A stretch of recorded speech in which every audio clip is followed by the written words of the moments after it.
I'm not the one to calculate the 80%. How much have you recovered cash? So what is remaining is now 91,870. So I may have to do the sorry, calculation. So you want me to subtract the 91,000 from the 448,211? Is that the case?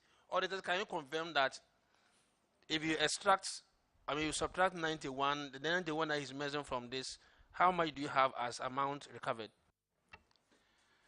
Honorable Chair, so far 356,341.46 recovered, leaving a balance of 91,870. Good. So the other recommendation is that you go strictly according to your own regulations as to how and when you retire your imprest. Are you now doing it? Honorable Chair, yes. We've sent several notices to the individuals involved. A few of them had some technical challenges with their retirement, so we have given them up to the end of this month to complete the retirement. I think you didn't get my question well. I agree with you that you have recovered some and you have some outstanding. You are making effort to get that recovered. That's the first phase. The second phase is that you've been asked to ensure that going forward, you don't do, you ensure that people retire their imprest as and when that is due. And I'm asking whether you are going by that so that the 2023 audit report won't have such a thing repeating itself. Honorable Chair, yes, we are complying. Chairman, that's the story. I defer to you. Please. Sir, your position again, sir? I'm the medical director. Medical director, you said, if I heard you right, that the reason why some of these imprests have not been retired is because of technical difficulties.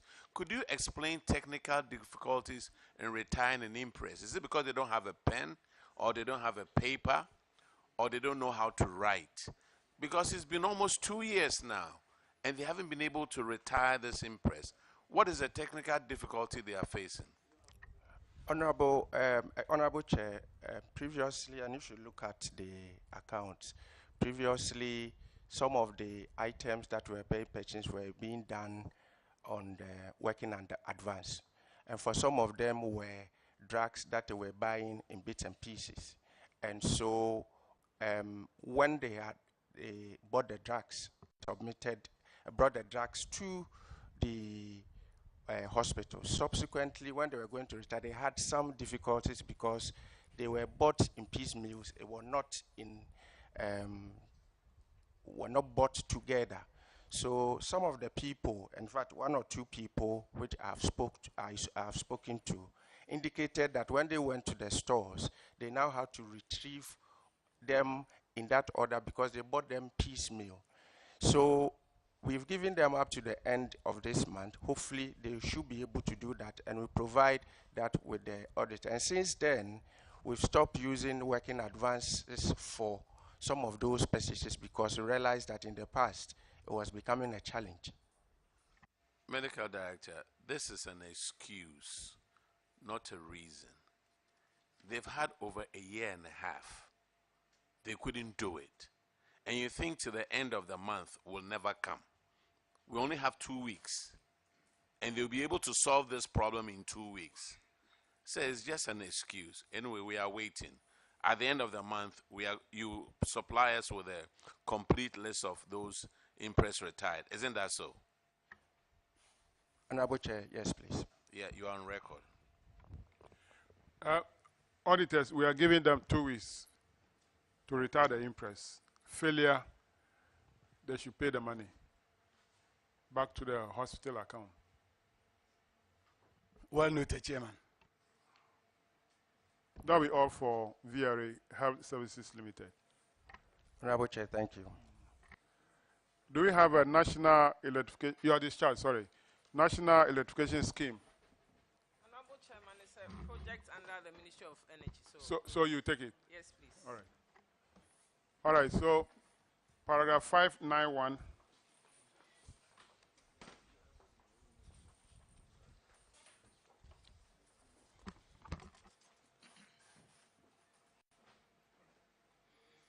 Paragraph 591, you have your, at least your surplus, 64 million. Okay, kindly introduce yourself to the committee. Honorable Chairman, thank you. In 2018, I thought I did already. My name is Ohelmina Samoa, Chief Director, please. I'm actually referring to the Okay. the other staff who have joined you. Respectfully, Honorable Chair, Richard Kokubodu, Acting Director Finance. Isaac Nsakubaini, Director Policy Planning, Budgeting, Monitoring, Evaluation. Rafi Boatin, Director Internal Audit. All right, thank you very much. So, well, I will not talk much about your financial position, and even though it's 1.5, I hope you can improve upon it.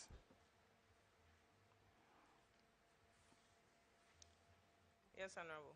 Honorable Alex will take paragraph 600.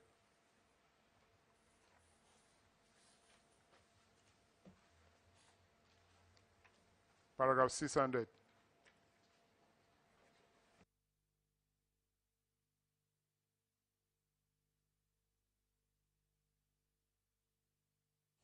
This has to do with payment of judgment debts. The auditors noted that you paid a judgment debt totaling 9,813,655 paid to Infralux Development Limited on March 22nd, 2021.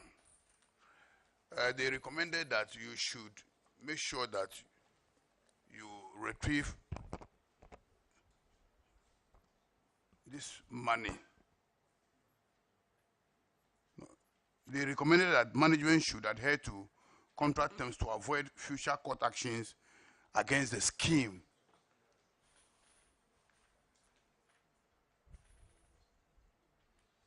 How far have you gone about this? Thank you, Honorable Chair. The contract was awarded sometime in 2018. There was a delay in payment to the supplier. He went to court and won judgment, and steps were taken after that to pay the contractor. So the money has been fully paid. I think the recommendation was to take steps to reconcile with the energy distribution companies, which is ECG, VRA, and PRLC. They support the levies under the NES. So that has been done. So we now do quarterly reconciliations to ensure that these levies are released and paid to contractors. Thank you.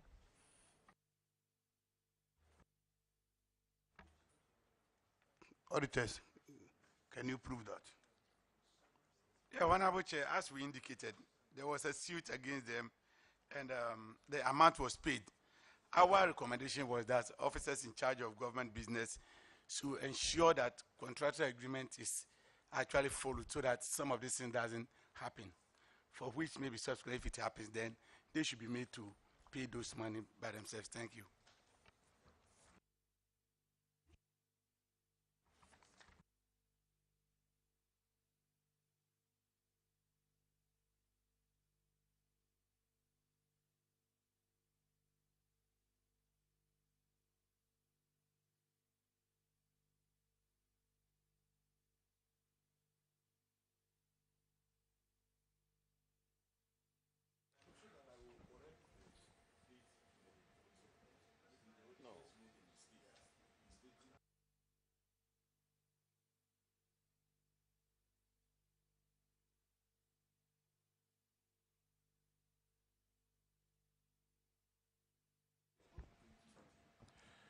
All right, that'll be all for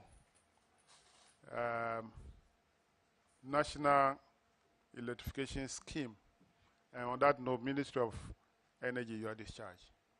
Thank you, Honorable. Now we are going to break, but I'll take Public Procurement Authority. Then we'll break for some 30 minutes before we come back. Public Procurement Authority.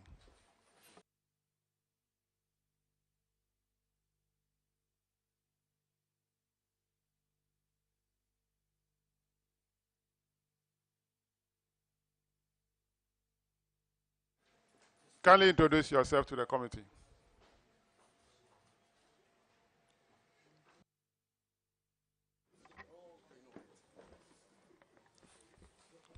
Thank you, Mr. Chairman and honorable members. My name is Frank Mante, the CEO of Public Procurement Authority. I'm here with my two colleagues. Please permit me to allow them to introduce themselves. Thank you. Thank you, Mr. Chairman. My name is Ebenezer Anelabi, Head of Finance, Public Procurement Authority.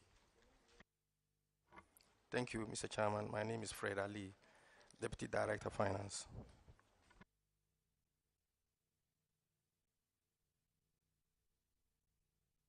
Thank you very much. Paragraph 646, Honorable Johnson. Thank you, Chairman. PP, your financial performance.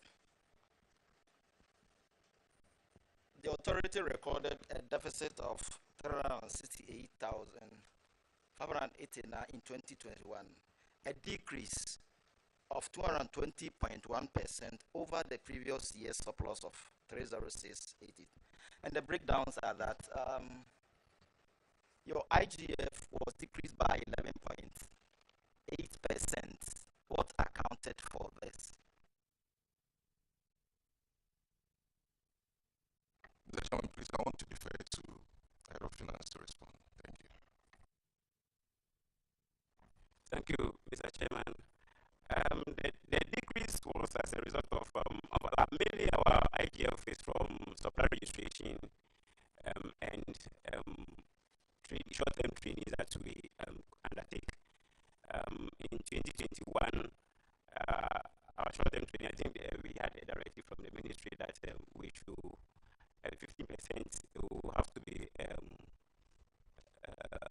taken by paid to the consolidated fund. So we're not getting the 100% as was happening previously.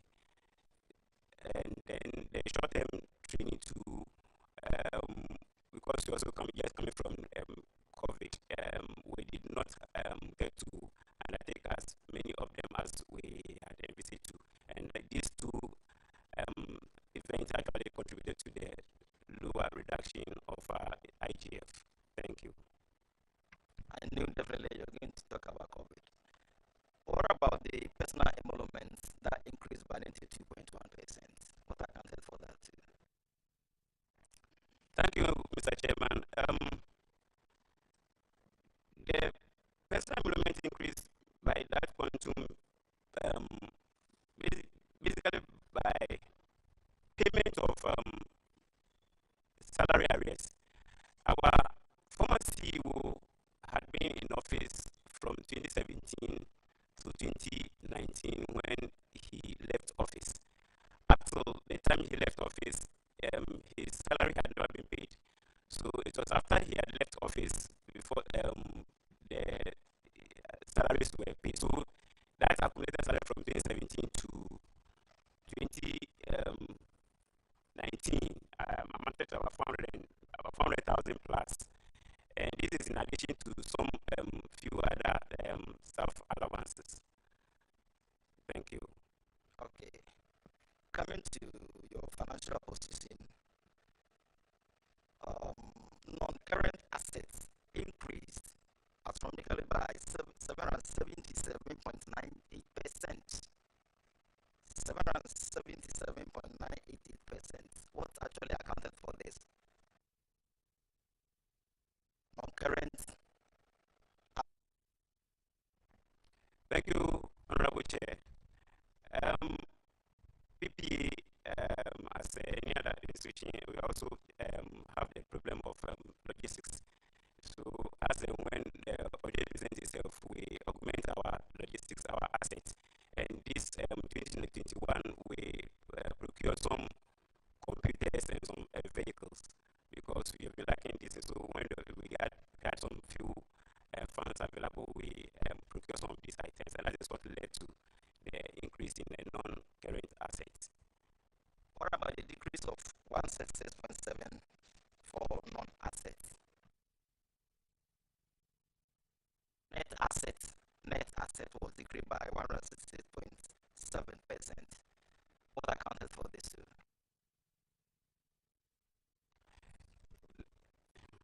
Net assets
you have any answer for the committee?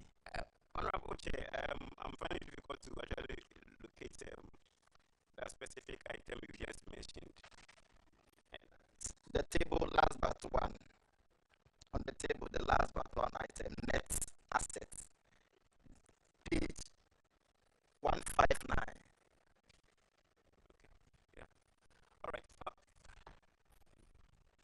Honorable Chair, thank you, and I'm sorry for the delay. I had to find a figure to be able to speak to it well. But this net asset is basically your total assets less your current liabilities. But if you look at our financial statement, our liabilities actually increased, and the increase was also occasioned by I think it's coming from our administrative costs.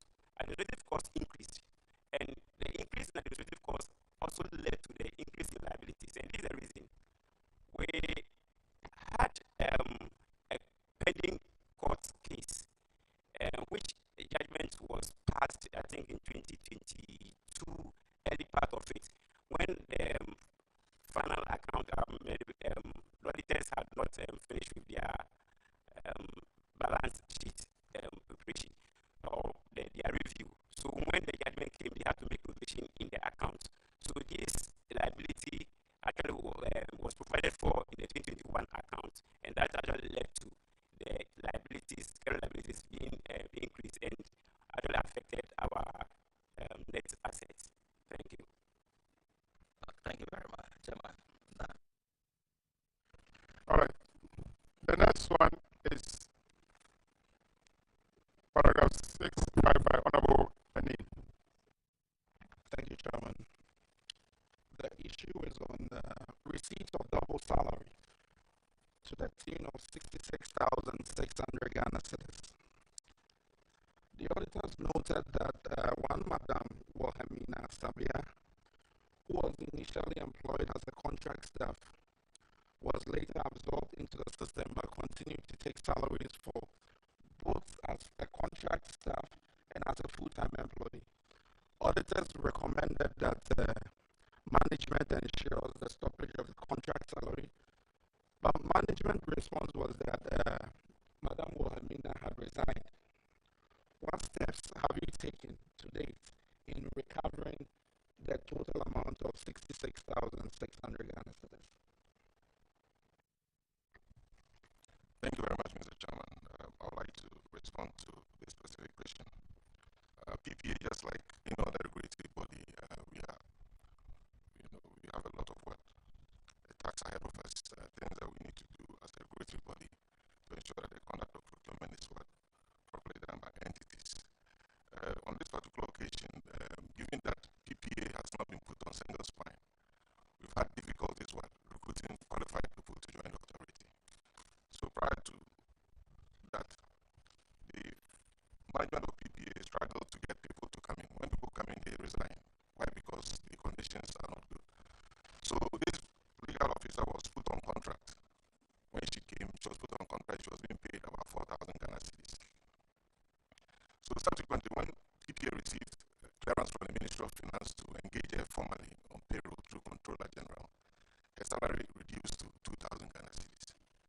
So obviously, public servants shouldn't be made worse off. So a decision was taken to augment her salary for an allowance of about 2,000 Ghana cedis every month. So indeed, when the auditors raised the issue, petition was put before the board of the PPA, and then they took a decision to approve it. And as I speak to you, Mr. Chairman, we've had great difficulties even recruiting people to join the legal team. Because these days, to get a lawyer taking 4,000 Ghana cedis, no lawyer will do that. So what we decided to do is to write to the Attorney General's office so that these lawyers will then be absorbed by Attorney General and then, posted to BPA on secondment. We have not been able to get away clear, but we are still pushing. But on this occasion, it was a very genuine situation where we could have made the officer worse off. Thank you, Mr. Chairman. Mr. Chairman, with the explanation given, I would want to ask the auditors, have you cited the board's approval of this from management? Honorable Chair, we have cited the board approval and the issue has not been resolved. Thank you. Thank you. But I think that we need to comment on the condition of service for the PPA. They are regulators. And they're in a position where if their condition of service is not good, it's an avenue for corruption. How can a lawyer be paid around 2,000 annually, monthly? No. Now, the new proposal you are making that they are absorbed by Attorney General, they are conditioned better than or better off, so that when they are absorbed by the Attorney General, they will stay and then work with you, and their condition better. Yes, Mr. Chairman, from what I understand, it's far better than what any officer in PPA takes. Thank you. And this actually, Mr. Chairman, with your greatest permission, it's an issue that does not necessarily relate to legal. It affects every professional in PPA. And it's an issue that we've raised. The last time we met the Welfare Committee of Parliament in Kufuria, we raised the issue again. And I think that a second look will have to be taken at the results in PPA as what? An authority. Because the nature of the work that we do, the greatest challenge I have is recruiting people that we can rely on. If not, then we create a very big problem for ourselves. I think I agree with you. For me, the role that you play as a regulator on procurement, and when we go around or look at the report of the Auditor General, most of the issues are about procurement. And so if you, who is to regulate procurement, you yourself, you are being paid that meager salary, there's a temptation there. You need to survive. So, let's take note of this and then make a recommendation to government. Thank you very much. I think that we should drop this issue. It's not something that we should pursue. Thank you, Mr. Chairman. You are discharged. Honorable members, we are breaking for 30 minutes. This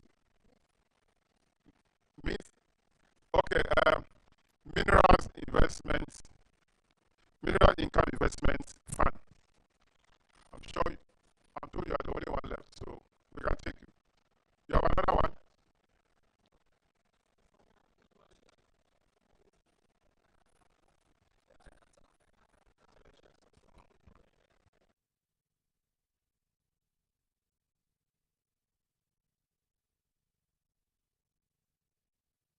Well, if we have venture capital also, then it means that we have to break and come back after 30 minutes. So I'm inviting the Deputy Minister for Finance to accompany me to where I'm going.